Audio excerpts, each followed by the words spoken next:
most likely your LED teeth whitening machine is going to come in a box like this, and you have to assemble it. Once assembled, it will look something like this.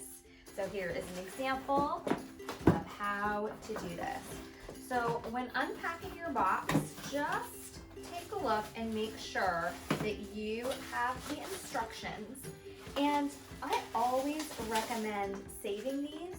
Normally instructions will not only tell you how to put your unit together, but a lot of times it'll give you contact information for the manufacturer, as well as other specific information that is important to your machine.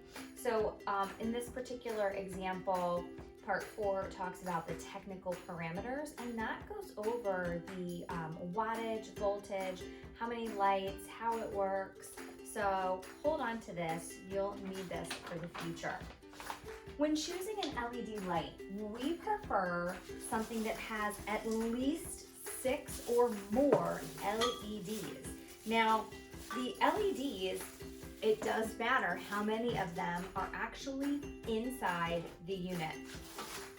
This unit has 6 LEDs. That's the minimum amount that you should have.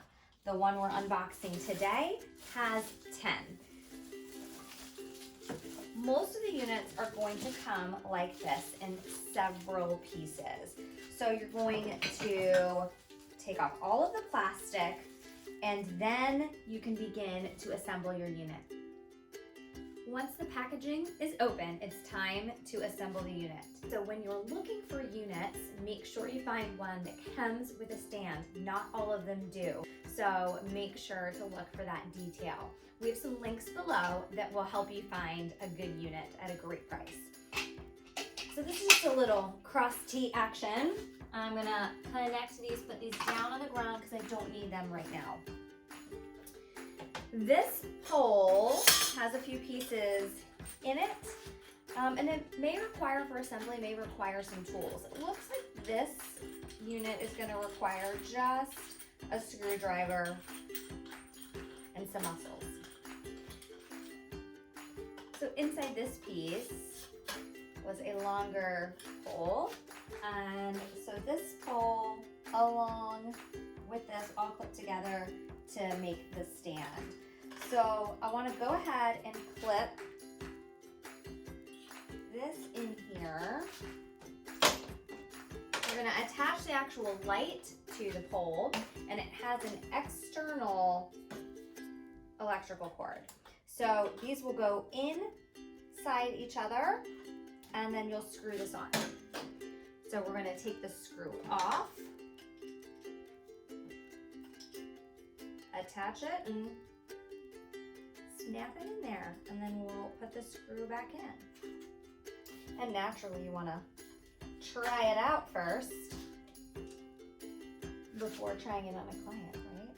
Now that this part is connected, I don't want this to fall right away. I'm going to use this to tighten this up so that this is not falling while I am trying to assemble it. Let's connect our base to our light.